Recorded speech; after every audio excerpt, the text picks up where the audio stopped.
All right. So as you're joining, I would love for you just to pop in the chat.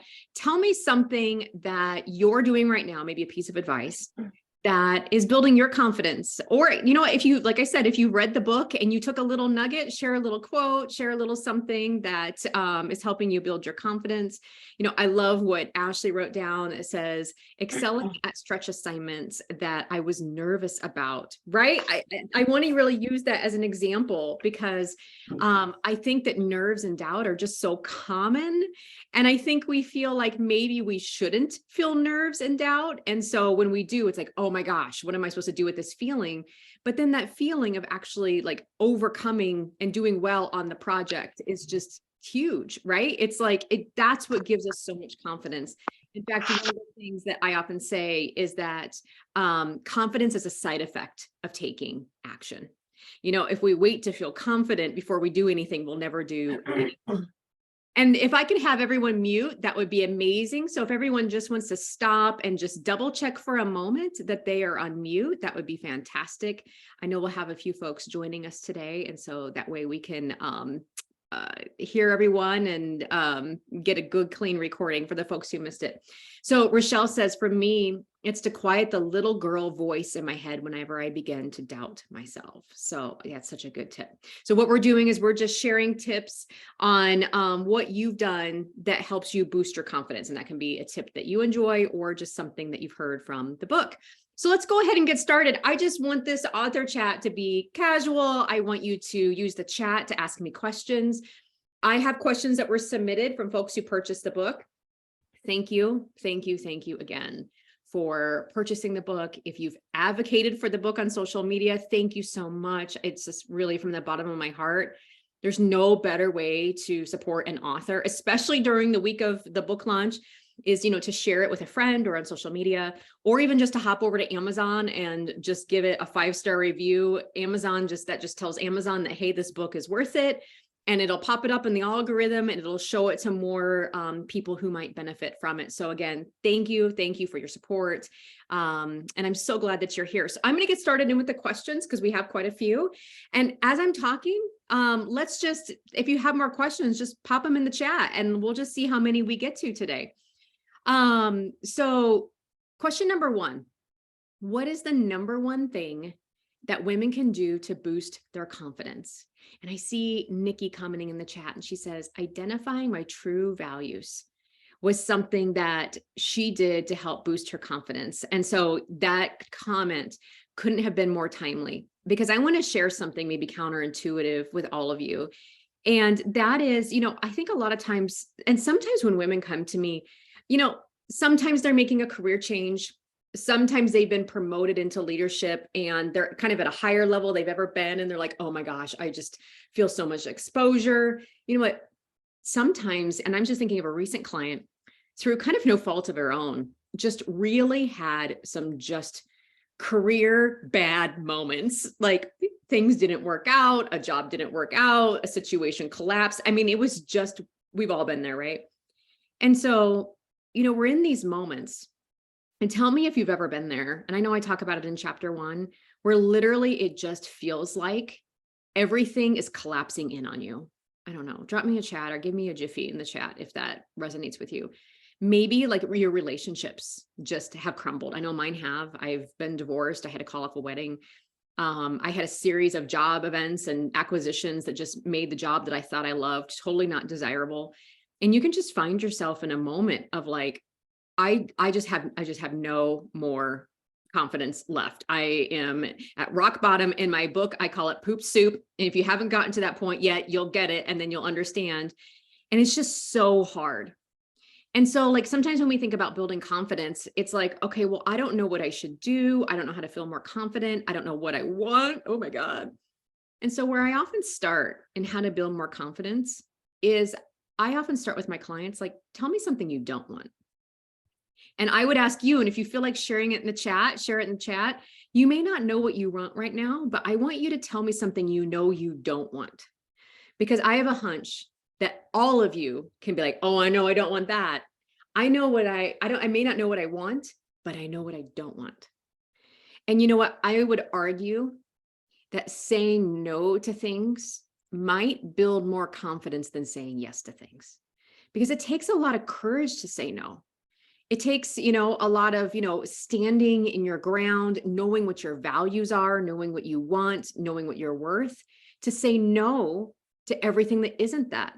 And I know in my experience, when I was kind of climbing out of that phase, saying no to all these things were no longer serving me, all of a sudden, like, things felt conscious.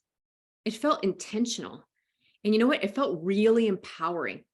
And as I started to say no to these things that weren't alignment with my values, weren't in alignment with my skills or talents or strengths, I started to build more confidence. I always say confidence is a side effect of taking action. I was taking action and it was really nerve-wracking, but I was saying no to everything that wasn't that. And so I know that's a very elementary tip, right? What's your number one tip to build more confidence? I would start with kind of maybe just looking at your calendar, looking at your task list, looking at some of the things you've said yes to, and noticing where you're feeling some resentment. Because there's nothing will kill our confidence quicker than conformity. Conforming to other people's wants, conforming to other people's needs, conforming to other people's expectations. And when you can start to say no to some of that, it feels conscious, intentional, and empowering. And then you can start to build a sense of real confidence. And Donna makes a great point. Strangely, owning up to what I don't know in front of others builds confidence for me. Yes, because you don't have to pretend. You don't have to walk through in life or in meetings pretending that you think you know, and then you've got this unconscious thing in the background in your head going okay, don't let it out, don't let them know you don't know. Or you could just be you know what, I'm not sure. I don't know. I'm gonna have to give that some thought. I'm gonna have to go think about that. That's been probably one of the most empowering phrases that I had to learn to use in corporate America, was one, being okay not knowing, and being okay sitting in meetings wow, that is a great question. I really need to give that some thought and come back to you. Because then in the moment, I'm not spinning my wheels pretending that I know something I don't know. You can go back, you can research, you can, really think about, what do I truly think and feel about this, and come back with an informed opinion. Yeah. And Ashley says, saying no to excessive volunteer opportunities that do not align with my values. Absolutely. It doesn't even just have to be at work, right? It can be things I don't know about y'all's calendars. Tell me in the chat. It feels like the world is officially open, and I have more invites or inquiries about holiday events than ever. And so that can be overwhelming. And so it's really, I think this season, going through and sorting through these events that just aren't in alignment with your values, your key priorities, your family goals, your personal goals, and saying no to all those things on the periphery so you can say yes to the right things. And it's just so important. Yes, Rochelle, saying no allows you to control what you can control, but learning to know what I don't want takes a lot of self-reflection and self-awareness. It's a perfect place to start. I just told a client today, because she sent me a video message about some she had, and I said, self-awareness. If you are aware of your triggers, of why you say yes when you really want to say no, of some of the things that you're bending against your values to, of why you're showing up the way you're showing up, that's 80% of the work. You're 80% of the way there. It's hard work, but you're 80% of the way. And it's such a thing to celebrate. All right. So the second question, and I'm going to combine questions 2 and 3. And then of course, I think it's wonderful that we have such amazing women here, and I'm going to ask you to answer it in the chat so we could crowdsource some ideas, and then I'm going to answer it too. Question number 2 and 3. Number 2, how do you rebuild after a failure? And then question number 3 is, what was the biggest hit to your confidence in your professional career that you are thankful for today? So this is really fun because I get to tell you a story that got cut from the book. So one of the things about book writing is I often say that actually book writing is just book editing. You just throw everything onto the paper, and then very well qualified and caring individuals help you remove all the junk. Okay. And it's just rounds and rounds and rounds of edits. So in the chat, as I'm telling this story, I want you all to tell me, how have you recovered from failure, or what was a big confidence hit that you took that you're thankful for? So I'll tell you about one early on in my career. So I had a job as a salesperson. And in the salesperson, I was smiling and dialing, picking up the phone 80 times a day, trying to sell credit card processing to companies. This is before credit cards were the default payment mechanism. And I was good at it. I was a good salesperson. But one of the things that I loved was when they would put new hires with me and I would get to train them. And so when a position in the training department opened up, I went for it. I was so excited. I was doing all my research about like training best practices and how to be a good trainer. And so when I went in for my interview, I was like telling them all the things I was going to do and, this, that, and the other thing. And so then after my interview, of course, I go back and you have to have that long wait, right? You're waiting to get the phone call of if you got the job. So, I'm waiting. But I kind of just probably had this air about me that because I was a good salesperson, that I was going to be a shoo-in. And so when I got the phone call and I saw HR's number light up, I was so excited. And I still remember the recruiter was on the other end and she's like, I need to let you know that they proceeded with other candidates for the role. Like, I will never forget those words. And that's exactly how she said. And I was like, what? Oh my God. Like my ego was so bruised because of course I had probably gone around maybe a little too much and told people that I was going to get the job and those sorts of things. And so after that happened, of course, like I went into just not good mode, right? Like I'm walking around telling everybody I can't believe that they didn't hire me. In fact, I was adding insult to my injury because I'm like, they hired operations people to be sales trainers and they can't do that. And I'm sure you've all heard that in your jobs, like they can't do that job because they've never done it, right? And that was totally me. So finally, I got up the courage to call the hiring manager and ask her and say, hey, I was wondering if I could get some feedback on why I wasn't chosen. She was very gracious and she brought me in. And when I sat down, she said, Kelli, she's like, do you know the difference between confidence and cockiness? And I was like, I think so.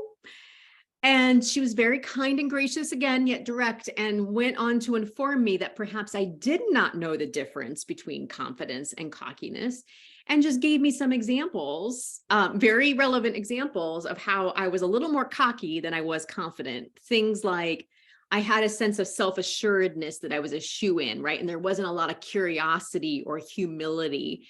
And that lots of times people found me unapproachable because I could be a little short or a little direct and sometimes even impatient. And, that I kind of just had this air of that, like I was the one that was going to get hired. And that feedback, y'all, like, tell me in the chat, drop me a yes. Have you ever had feedback where you're like burning right here and it's burning, right? And I've got the tears and I'm trying to hold them back and I'm like, okay, It was the hardest feedback I've ever gotten in my life, but she was so kind. She said, Kelli, she goes, we're looking for individuals on our team who are helpful, approachable, and kind. She's like, who do you know that's helpful, approachable, and kind? And I thought of some folks right away that I worked with. And she's like, why don't you just kind of pay attention to how they interact with people, how they carry themselves, how they move through their day. And I was like, okay, but honestly, had nobody told me that I was crossing the line of confidence and cockiness, like I can't even imagine how many other relationships I would have ruined, how many other jobs I would have lost. And like that feedback, as hard as it was to hear, was the kindest thing anyone could have ever told me. And, I think sometimes it's really, really important to make sure that we surround ourselves with feedback.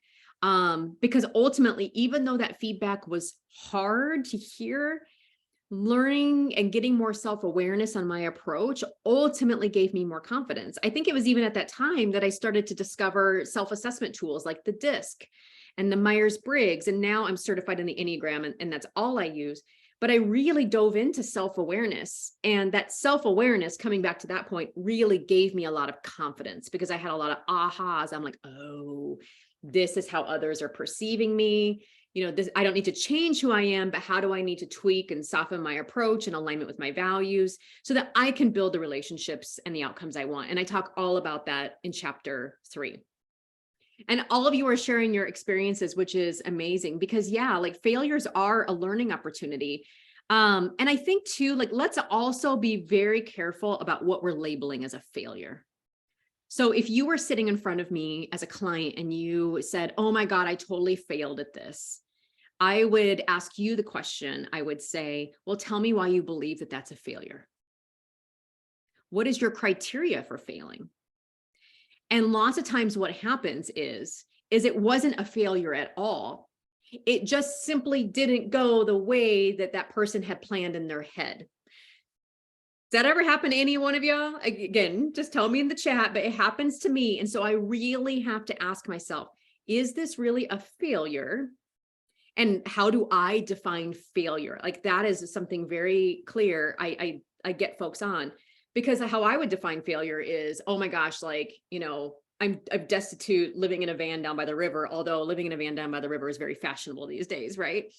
But I think when we really get clear on it, I find that a client is beating themselves up over a failure, when in fact, what's actually happening is it just didn't go the way they imagined in their head. And like they are missing the very real learning opportunities that are happening in the moments. Or like they just recognize, wow, this is like really giving me an opportunity to be a little bit more skillful about how I pivot, right? It's not a failure. It just didn't go how I dreamed it up. And now this is just my opportunity to say, actually, maybe it's changing my course. It's giving me a different direction. I'm learning a valuable skill. Like these feelings that I'm feeling, and of course we also go into feelings. How are you feeling? Are just data, right? The sadness or the disappointment or the resentment. This is just data that's telling me what I really care about. And they're helping me inform my next right choices or my next right decisions. Yeah. And Ashley says, yep, I'm 100% hard on myself. And it is a differentiation. I guess I'm not trying to pick up things after I failed, but rather changing the course after things around me crumbled. Yeah. Right. A really great book, if you're kind of into more, it's not religious, more spiritual type of readings, is Pema Chodron's When Things Fall Apart. It is a really amazing book. I highly recommend it. And I know even in my own life, things can feel like an utter failure. Like when I got divorced, when I called up a wedding, when my company got acquired and my job was eliminated, in 2020, when the pandemic hit, I lost like 80 to 90% of my income overnight. I talk about how I rebuilt my business in chapter 9. But like that all felt a lot like failure. But what I learned in each one of those instances was that things around me were collapsing and falling apart, like Natalie said here in the comments, because something else was meant to come up and rebuild. And when I got divorced, it meant that I was meant to be in a different type of relationship. Same thing when I called off my wedding. When I had job changes, it just meant that, yep, all of that part of my life had fallen apart, but something else was meant to rebuild. And what Pema talks about is that our whole lives, everything is just falling apart and coming back together again, falling apart and coming back together again, falling apart and coming back together again. And when we can get comfortable that's literally how our entire universe works. The leaves fall off the trees and they bloom again. The leaves fall off the trees and they bloom again, right? The snow falls, it melts, and it comes back again. And when we can start to see that those patterns are just normal in everyday life so that things can come back again in a healthier and more vibrant, sometimes I think too, it helps us detach.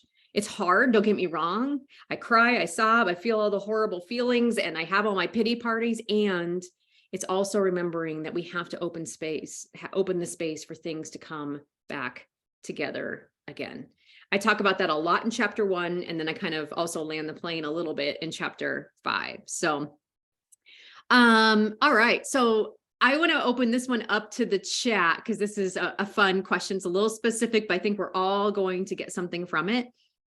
It says, any advice for a new-ish leader who feels 10 years behind? And some of the other context that I didn't include in that was this leader mentioned she was in her early 50s and she was just getting started into leadership. So any advice for a new-ish leader that feels 10 years behind? So I want to open this up to the wisdom of the hive here. What advice would you give this person who feels 10 years behind? So I'm going to answer this just like I kind of did the other one. I'm going to answer it as if this person is sitting in front of me. So if you were sitting in front of me and you said, oh my gosh, I just got promoted and I'm, in my early 50s and I feel 10 years behind, I would encourage you to be like, well, say more about that. Tell me what behind means for you. And I would get really curious when you start to have thoughts like this. I feel behind. I feel not ready. I feel unqualified. I feel insert blank. Okay. Well, tell me more a little bit about what story you're telling yourself about what behind means.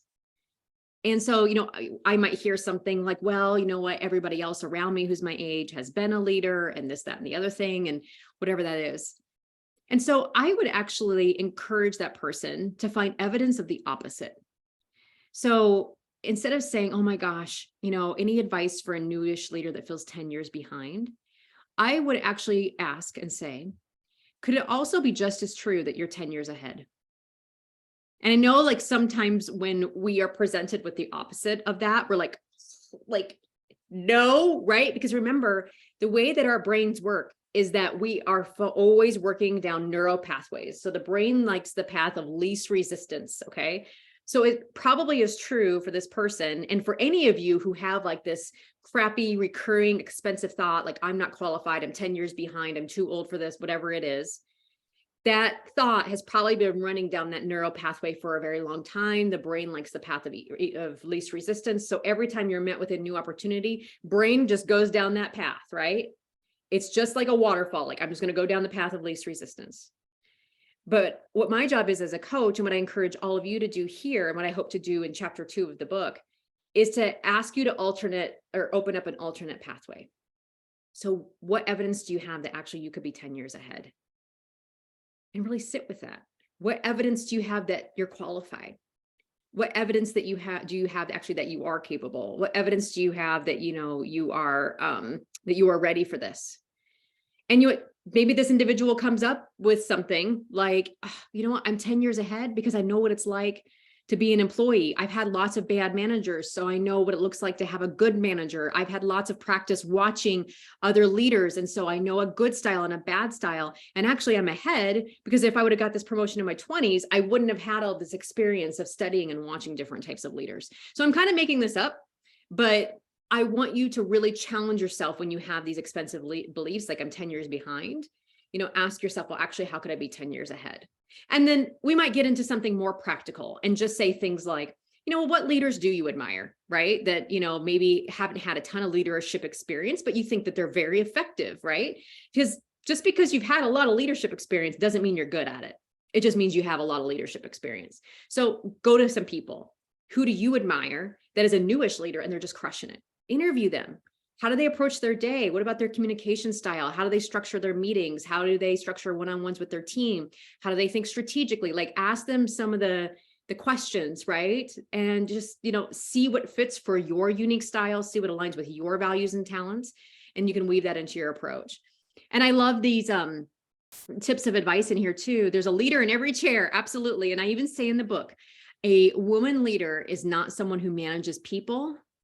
She is any woman who wields influence. So my hunch is that this individual has been a leader far longer than they realize.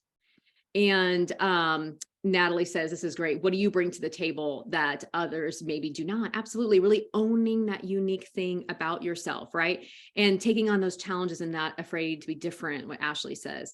And give themselves some grace, Rochelle. Absolutely. That's wonderful. You will make mistakes. I promise you, I make mistakes every day. And so for those of you who want some bonus points, there's typos in my book. My book has been through like 30 freaking rounds of editing, and there is still a typo in there. And you know what? I could beat myself up and, oh my gosh, I made a mistake. Or like, actually, I went to I follow other best-selling authors like Brene Brown, Ryan Holiday. They have typos in their books too. Normalize, normalize, normalize that you will make mistakes. You will not get everything perfectly, and you can still be an amazing, amazing leader. Yes. And my typos, I have transparency on we're fixing them for the next print run. And Rochelle, this is wonderful advice, not being afraid to say you don't know, and you were selected for a reason, and really owning that. I just love that. That's wonderful, wonderful perspective. How do you get over the guilt? This is the next question. How do you get over the guilt of trying to do less at work? So tell me in the chat, how many of you feel guilt for doing less at work? Let's just work through this together. It's a constant battle. Just drop me a yes. Drop me your favorite Jiffy. How many of you feel guilty for doing less at work? Okay, let me ask you this. Who told you that you needed to suffer, go above and beyond, and do all these extra things for minimal pay? I burned myself out to prove that I belong. Who told you that? Who told you that that was the right way of working? I'm just curious. And I want you to tell me in the chat. Yeah, society, the patriarchy, everyone around me. Yeah, absolutely. So before you take on guilt, I want you to stop and think about who is benefiting from my overworking. Is it me? Or is it someone else who's making money off of me? I heard this say, it says, if you are not the consumer, then you are the product. Just think about that for a second. If you are not the consumer, then you are the product. And right now you are the product. They are benefiting from your overwork while underpaying you. So let me just kind of back this up, okay? And then I'm going to kind of walk through it practically. Yesterday, and if you missed it, you can watch it on YouTube, okay? And if you're following me on email, I'll be sending out an email with the replay link. Yesterday, I interviewed Arianna Huffington and Padmasree Warrior. Arianna Huffington is the founder of Thrive Global. She wrote the best-selling book, Thrive, back in 2014, the founder of the HuffPost, and Padmasree Warrior, who's the founder of Fable, which is an ebook company, which was created to really spark mental wellness and the mental wellness benefits that come through reading. And Arianna Huffington said yesterday, and she writes this in her book, and she said, I wrote Thrive and I created Thrive Global to get rid of the delusion that has been happening in corporate America. And remember, this is not about men. This is about like patriarchal norms, but the world of work was built by men for men at a time when women stayed home. So just remember that this is no one's fault. That's just the facts, right? And so when the structures of work were built, that's just daily society. That's just the way it was, but nothing's changed in over 100 years. And so she writes this book, Thrive. And she says, you know what, like we have to move beyond the corporate delusion that says being burnout is a badge of honor and that overworking is the norm. And she has this foundation now where she advocates to organizations that says we have to have sane working practices. And I think one of the benefits that's come up from the pandemic was detrimental to a lot of mental health, which sucks. And I think it also highlighted the importance of mental health and burnout and overworking. And I think now more than ever, organizations are coming to the realization that if they want to keep working moms and women in general in the workplace, they have to have more sanity in their schedules. They have to have more sanity around mental health and work-life integration and some of those challenges. And so when you're thinking about why do I feel so guilty for doing less, I really want you to get clear on what messages you're believing. Who put that guilt there? You didn't put it there. Why is that guilt there? Are you working in a culture that is, not the healthiest? And, really kind of wears this badge of honor that says, well, our people work 60 hours a week. Believe it or not, I still have clients whose companies wear that as a badge of honor and they are desperately trying to get out. So if that's you and your company wears these 50 to 60 hour work weeks like a badge of honor, I think that's a really good inflection point to ask yourself, am I working for an organization that's in alignment with my values? I've got a career alignment check in chapter 4 that you can take to kind of help you with that. Okay, so that's point number 1. Number 2, I want you to stop and think about, and I talk about this in chapter 5, which is the do less chapter. Why do you say yes when you really want to say no? Really stop and ask yourself, why am I saying yes when I want to say no? Lots of times for me, it was like, well, I want to look capable. If I say no, people are going to think I'm not capable. Well, again, here's the opposite. Actually, the opposite can be true. If I say yes to too many things, my plate gets full, my quality suffers, and then guess what? I don't look all that capable. So it's about kind of finding that sweet spot of, are you saying yes to things in alignment with your skills, in alignment with your values, your talents, and your priorities? So you can delegate or dump or say no to anything that isn't that. And I give some boundary setting frameworks in the book, and I also give some in the toolkit that you can download with the book. You all should have that. But that can just be, saying something as simple as like, thank you. What about being volunteered where you don't feel that you can say no? So Renette, I've been in a situation like that, right? Where like you are voluntold and you're being told like, you really need to do this for exposure, whatever the hell that means, because exposure did not show up on my performance review or in my paycheck. So when you're being like voluntold, I think it's like, oh my gosh, thank you so much for thinking of me. Sounds like a great opportunity. A couple of the things that I'm focused on right now are the strategic year-end report and getting this product released by X date, whatever it is for you. I'm wondering if I'm not going to have the time that this event needs or this opportunity needs. Is there someone else who might be a better fit for this? Or I'd be happy to have a conversation about if there's someone else that can do this, or I'm happy to, maybe you are happy to volunteer, but just not now. And it's like, could I maybe join in 3 months from now? And really starting to have maybe that conversation where it's like, you don't need to say yes just because you were voluntold for everything. And so really just kind of thinking about what feels right for you. And there's a lot more tools in the book and in the toolkit. So yeah, the guilt of trying to do less at work, I would be really curious and just ask yourself some questions of who put that guilt there? Who put it there?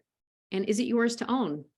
That's what I think there is a couple of my clients on here. Y'all know that's one of my favorite questions to ask you. Is this yours to own? Because sometimes when we really ask ourselves, like, is this mine to own? We're like, no, I'm just trying to control everything.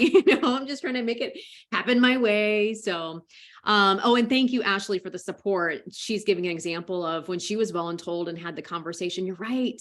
These conversations aren't always easy. And this courage produces confidence. Remember that confidence is a side effect of taking action. And sometimes saying no builds just as much confidence as saying yes. So how does a woman stand out and make an impact when working around a good old boys club?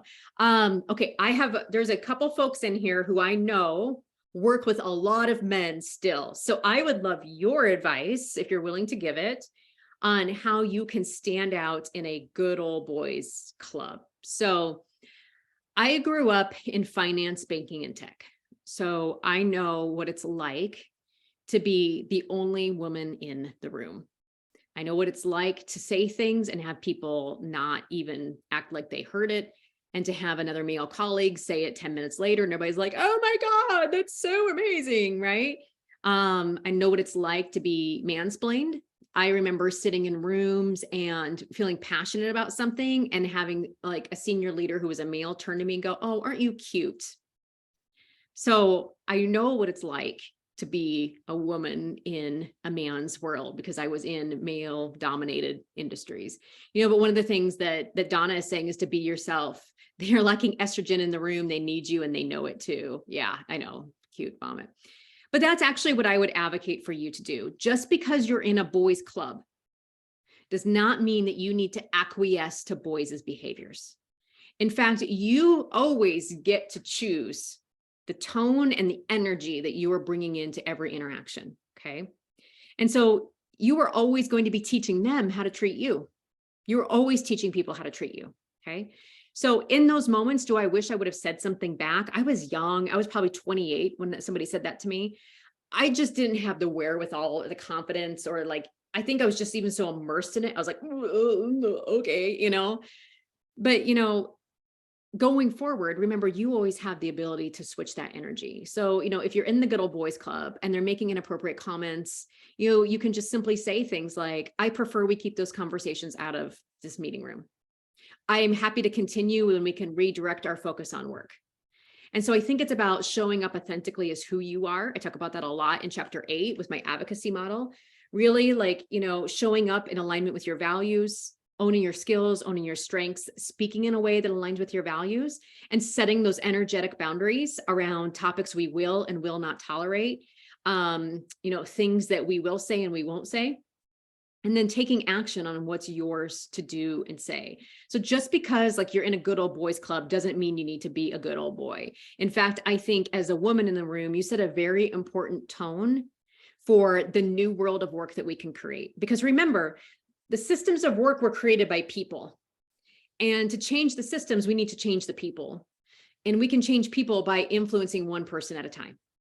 And so it doesn't always have to be you either. And so the other thing that you can do is, if you have someone that you trust, an ally in the room, I think it's really important for you to go to that person and say, listen, there are some topics or there's approaches or there's dynamics in this room that feel exclusionary, and be specific about what you noticed.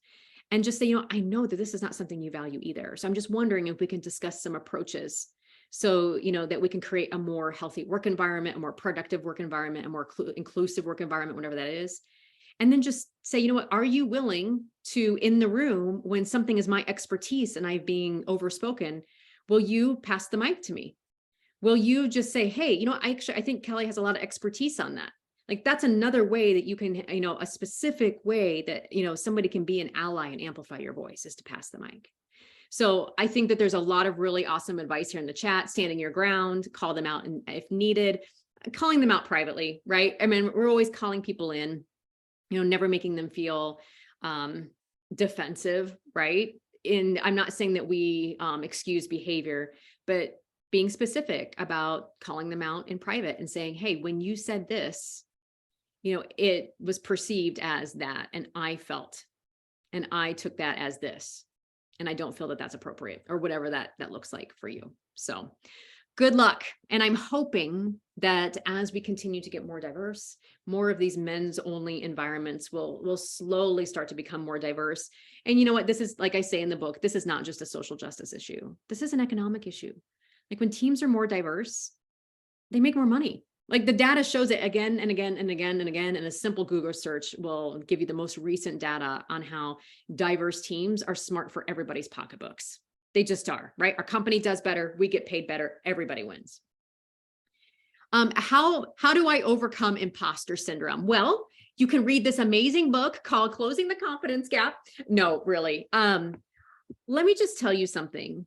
And again, I always want to hear your tips in the chat, because again, I'm not the only expert here. And I know that we have a lot of really smart women here. So, I want you to give your tips for overcoming imposter syndrome, but I want to tell you something you don't want to hear. You'd never overcome it. You never overcome it. You learn to feel it, and you learn to work with it. So in the book, I make a really important distinction between doubt and imposter syndrome. Remember, doubt is a very normal, healthy, everyday human emotion. Everybody feels doubt if they are emotionally healthy. If they don't feel doubt, you see them featured on the Jeffrey Dahmer Netflix series. Dude probably never felt doubt in the right places, okay? So I just want to validate normal, healthy. Doubt is healthy. You're going to feel doubt anytime you stretch your comfort zone. I was talking to Indra Nooyi. She's the CEO. She's the former CEO of Pepsi. Okay. She's like one of the top CEOs in the world. And she says, I felt doubt all the time. Why? Because she's stretching, she's growing, they're emerging in markets, they're trying new things. She's got challenges she's dealing with, right? And some of the best leaders say, if you're not feeling doubt, then you're probably not pushing yourself hard enough. You're not leaving your comfort zone, and then you're stagnant and you're stuck.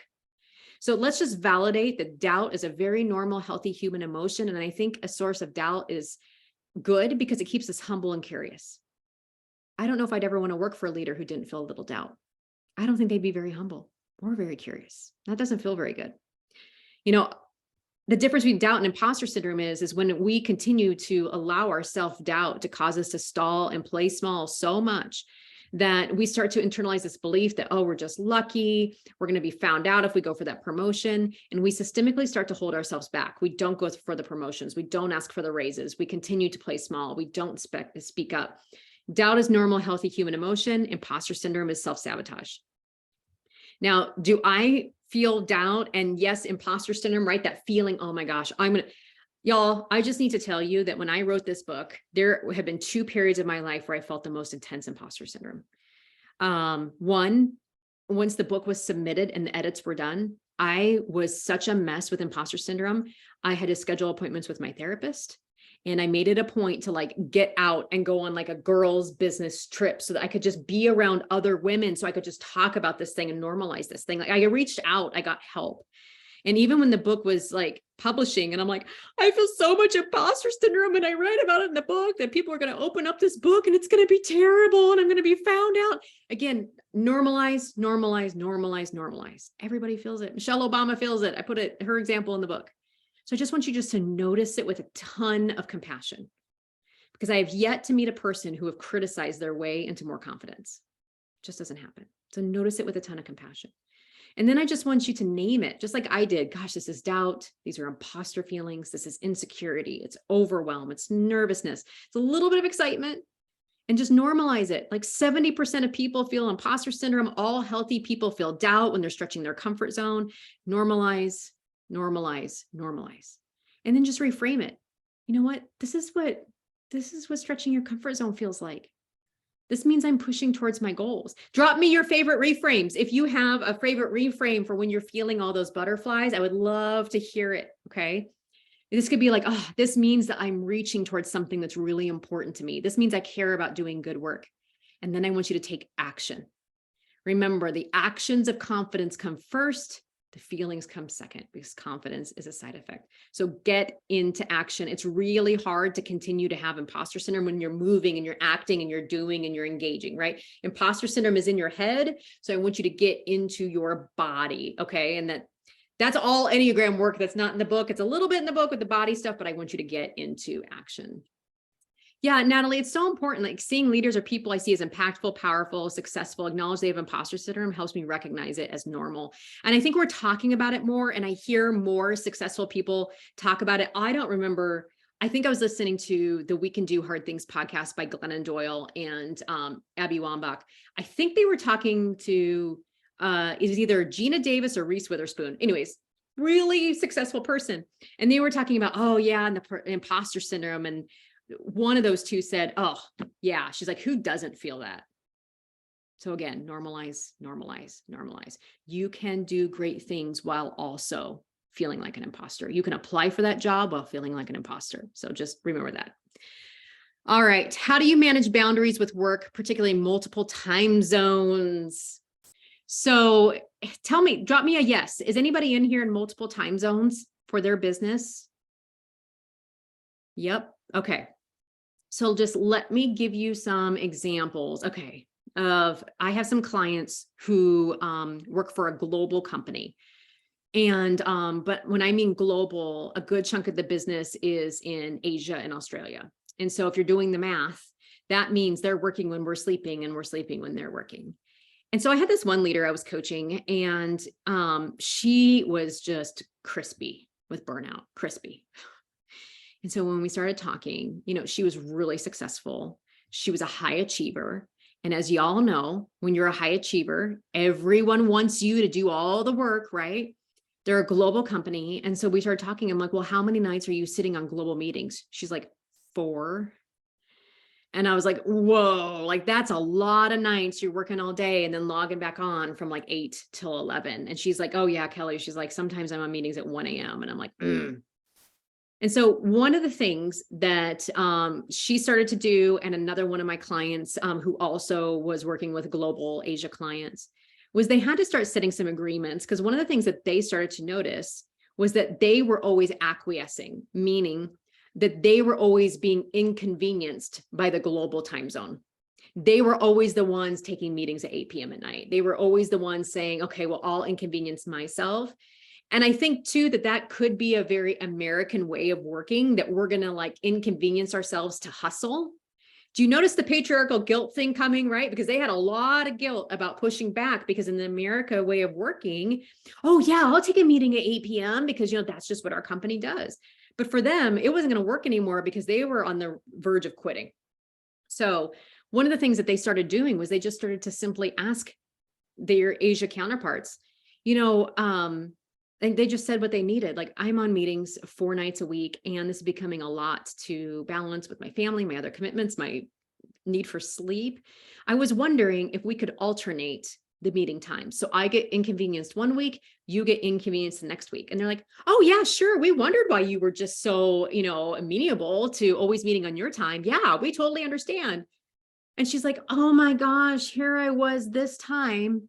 She's like, just taking all these meetings, and all I had to do was ask. And they were sitting there wondering why I was just being so darn nice all the time. And they never had to be inconvenienced. So lots of time zones. If, you know, you have people in time zones, I would share the inconvenience and just be honest about that. You know, another one of my clients was on the East Coast, and one of their really big clients was on the West Coast. And so just like lots of times, she's like, they would always want meetings during dinner. And she's like, I can't do this every week. And so she just said, like, I know that that's an inconvenience to me, but I also know that a 6 a.m. inconvenience is a meeting for you, but I'm just wondering if we can share the inconvenience. So I think that those are just a couple ways that you can really kind of manage that workload. Is number one, if you're feeling guilt about saying no, who put that guilt there? Use some of those tools. But number two, recognize you don't always have to be the one rushing in to save the day. You don't always have to be the one taking on all the inconvenience. And so if you're working across multiple time zones, I think I would just set some clear timelines and expectations and just be open and honest that there is a timeline difference and that people are going to be inconvenienced. And so how do we manage these inconveniences in a fair way? Sometimes it's going to be them, sometimes it's going to be us. So hopefully that helps. And if y'all who are like working, internationally or with different time zones have some better ways, like I would absolutely drop it in the chat. I'm sure we would love to hear it as well. How have you, couple more questions. And if y'all have a question you want me to answer, make sure you pop it in the chat. And I'm going to try to get to a couple of them here. So kind of be thinking about that as we wrap up here. How have you how have you decreased how much of your self-worth comes from what you accomplish? Drop me a yes if you struggle with that. So for me, I talk about this a little bit in chapter 1. It really came from a lot of rock bottom moments where my confidence plummeted because it was attached to an outcome. And I think that's so important to detach from outcomes. So when I called off my wedding, and it was happening at the same time that my company got acquired and my job was changing, I was being put into a new role that I didn't love.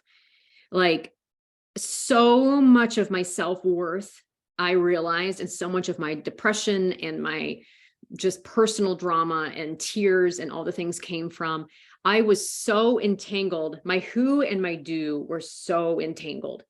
Who I am is what I do. What I do is who I am, right? And they were just all enmeshed, okay?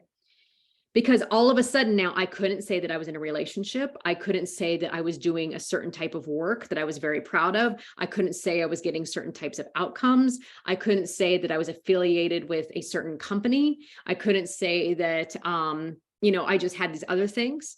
And so luckily, around that time, I think I also started to just really get a lot more aware of just some higher level spiritual practices. Again, not religious, just more like higher level spiritual thinking. And, something really, encouraged me to sit down and said, write a list of everything that you are that has no contingencies on anything else. So like, I couldn't say, oh, I'm a wife. I'm, a director of talent management. I'm a this, I'm a that, I'm a that. I couldn't say any of that. I literally made a list and it took me days of like 50 things. And that would be my assignment to you, to all of you. I want you to write a list of all the things that you are that cannot be changed. And if it helps, whatever you believe in, I want you to answer the question this way. I want you to write a list of all the things that you are in the way that God sees you, or the universe sees you, or your creator sees you. Okay, so just imagine like this loving gaze looking down on you. And how would that loving gaze describe you? Would it describe you as, a lover? Would it describe you as kind? Would it describe you as, energetic? Would it describe you as beautiful? Would it describe you as lovely? Like, really think about this God figure, universe creator, and that loving gaze, and how would it describe you? No titles. You can't use titles, okay? Because it doesn't care that you're the VP of information technology. It really doesn't, as much as we like to think. And I would just practice that. And I would just really meditate on that and come back to it and realize that you can be all of those things, okay? That no matter what happens in your life, no matter what is taken away, remember, no matter what falls apart and comes together and falls apart and comes together, those things will always remain, okay? So that's your homework, to make your I am list. As if a loving creator was looking at you, what would they say about you? And if you want to share that fun list with me, you can always DM it to me or email it to me. I'd always love to hear it. It's kind of fun. So it'll be hard, but I promise you it will be worth it to help you detach from title, salary, status, affiliations, all those sorts of things. So, all right, the last question that was asked here, and I think we'll have time again for a couple more. So if you have questions for me, pop them in the chat and we'll have a chance to get to them. How often should you reevaluate your salary? Or if you're off on your own, how often should you reevaluate your rates and packages if you're a coach or a consultant? So let me just ask the salary question first. I would suggest that you reevaluate your salary annually. I would go out to salary.com, payscale.com, opencomp.com, and just check, what is the market paying for your role right now? And has your role changed in the last year? So if you've taken on more accountabilities and your role has grown, let's go match that role out in the marketplace and see what the market is telling us. It never hurts every year just to go out and check the market and say, what's the market paying for this role right now? What's been added and what do I need to go out and match? So I would definitely tell you annually. If you're on this call and you're running your own business, I would tell you absolutely annually is good. I adjust my corporate rates. So when I work with companies, I adjust my corporate rates annually because I take a look at market data. Personally, the way I've adjusted my rates is through demand. So when I get on a wait list, it's usually, and I have way too much demand, it's just supply and demand. It usually means, oh, I might need to increase my prices a little bit. I might not be charging enough. So for me, it's always looking at the market and seeing what the market is charging for programs that are similar to mine. And then just also taking a look at like, what's my current demand? How many clients do I have on my wait list? How many clients are inquiring? And, is my price meeting the market? And so sometimes that can happen a couple of times a year, right? It may not always be on the same date. So hopefully that answers your question. So those were all the questions that were pre-submitted. And so let me just take a quick breeze to the chat here. Does anyone else have anything that they want me to cover about anything? It can be about the book, it can be about editing, it can be about publishing, it can be writing, it can be maybe you read a personal story in the book about a character and you want to know what happened to a certain person that I talked about. I would be happy to talk about that individual and kind of do like a, where are they now or what happened with this? So, and if you aren't all the way through the book, then I totally understand. But while I'm waiting for folks to pop in with their questions, a couple of you might too be wondering, okay, so what's next? And so you got this book, this is, awesome. I do run book clubs on Fable, and you basically get an e-version of the book and we engage online. Maybe that's how some of you found me. And so there is going to be another Fable book club coming, I think in February. Oh, Rochelle, I see your question, or Renette, I see your question and I'll answer that. Another way that you can get in deeper with this content is twice a year, I offer my women's leadership program. It's the Clarity and Confidence Women's Leadership Program, and I'm offering it again in March. And so if you just go to my website, or it's kellyraythompson.com/leadership program, that is starting again in March. And so that's a really deep dive into the topics in here where we all work together for 8 weeks in a group. I actually include the Enneagram. So you get an Enneagram assessment. You'll define your values. You'll define your unique skills. We'll go through over all the imposter syndrome stuff, the boundary setting, frameworks for speaking up and taking action and all those sorts of things. It's just a much deeper dive than what's in the book. And then there will be, group coaching from me and those sorts of things, a private Facebook group, all that. So that's in March. And then I always take one-on-one clients year round. So if you're like, I love this, I just really want one-on-one guidance, you can go to my website and there's information about private coaching under Kelli Ray Thompson /private coaching. And you can learn more about that as well. If you feel like you really want some one-on-one help to either lead with more confidence or find out what you want to be when you grow up and make a career change. And if you have any questions, just send me a message, DM me, email me, doesn't matter. So Renette says, what are some of your best tips for interviewing for a new job at a new company? Ooh, okay. So whenever my clients ask me this, they often ask me, oh, okay, well, who do I need to be or what's your best tip? I'm going to tell you, and we talk about this in chapter 3, that it pays to be yourself. So Renette, I want you to think about, what do you value in an employer? What are your core values? And you can do all that work in chapter 1. And what are your non-negotiables? What do you value in an employer? Do you value creativity? Do you value flexibility? Do you value technical expertise? Do you value like a collegial work environment? Like, what do you value?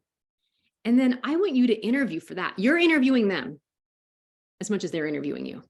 So I want you to come up with a list of questions that you can ask them so you can see, like questions like, let's just say that you value innovation. You might just flat out ask, like, tell me what the organization does to, create innovation in this company. What's the innovation process like? One of my values was learning because I was an HR person. And so I had to work for a company that valued learning and development. So when I was going into companies, I just flat out asked them, tell me what your budget is for learning and development. Because remember, where people spend their money tells you what they value. And if they don't spend their money there, they probably don't value it. So a really good question you can ask is, tell me what your budget is, tell me how much time you spend on this thing. So interview tip number 1, know what you value, know what you're looking for in a company, and interview that company accordingly. Number 2, I want you to look at chapter 4, and I want you to get super clear on the unique offering that you bring to the company. What are your unique skills and talents? And don't hide behind that. I want you to show up as gorgeous, beautiful, geeky, talented you. And I give an example of how I did that in a job interview process, because here's the thing. If you show up as yourself, all your unique talents and quirks at all, then a company will hire you for that. And then you get to be you the whole time you're there. But if you show up and you pretend and be who you think the company wants you to be, then you have to pretend. And that makes for a really exhausting time. So know your values, interview them to make sure your values are aligned, know your unique skills and talents and abilities, and bring those to the job interview. Be able to clearly articulate how your skills and talents drove results. And then from the HR person's perspective, I'm going to give you 2 tips. Always negotiate your salary. Always, always, always, always. As a former HR person, I can tell you that talking about money is like talking about the weather. We expect you to negotiate. Like, we're just waiting. Okay. Like, we talk about money all day long. We talk about salaries all day long. It's not a thing. Okay. And then number 2, I want you to make sure that you just always send thank you emails to people. It goes a long way. Thank you for the interview. I loved our conversation. And if you do want the job, reiterate why you're the right person for the job. So Rochelle says, when is it appropriate to use the words I versus we when describing your accomplishments and the key results? I think you use them both interchangeably, because again, I think one of the big things is when I was an HR person and I was on the other side of interviews, I heard a lot of people come in and be like, well, we did this. Well, I'm not interviewing we. I'm interviewing you. So I would use both. I would say, you know what? When my team decided to take on this project, it was XYZ. And as I was doing some of the additional analysis, I learned that there were some gaps in ABC. And so one of the things is I went back and I presented these gaps to the team, and then we decided together to blah, blah, blah, blah. So do you see how you use both? Because remember, as a recruiter and a hiring manager, I'm hiring you, I'm not hiring we. So I think it'll be really helpful for you to really blend that nice, I did this, we did this. I looked at this, we did that. So both. Yes, absolutely. All right, we have 1 minute left. Again, thank you so much for supporting me, for purchasing the book. Honestly, I would love to hear from you. I would love to hear what resonated with you. If you have any questions, you can email me. Just reply to the email I sent you, over the course of the last week or so. You can find me on social media and you can connect with me there. And if you're willing and you love the book, I would love it if you would pop over to Amazon and give it a 5-star review. All it does is it helps the algorithm. It just tells the algorithm that this is a book that other folks should check out. And that way we can get it to help more people. And if you're interested in any of the programs that I offer, I'm always happy to answer questions about that as well. So thank you everyone for your time and your love and your energy. And yes, thank you so much for coming and your participation. I hope we all learned a lot from one another. And I hope none of you are a stranger, and I hope to talk to you again soon. See everybody later. Thank you.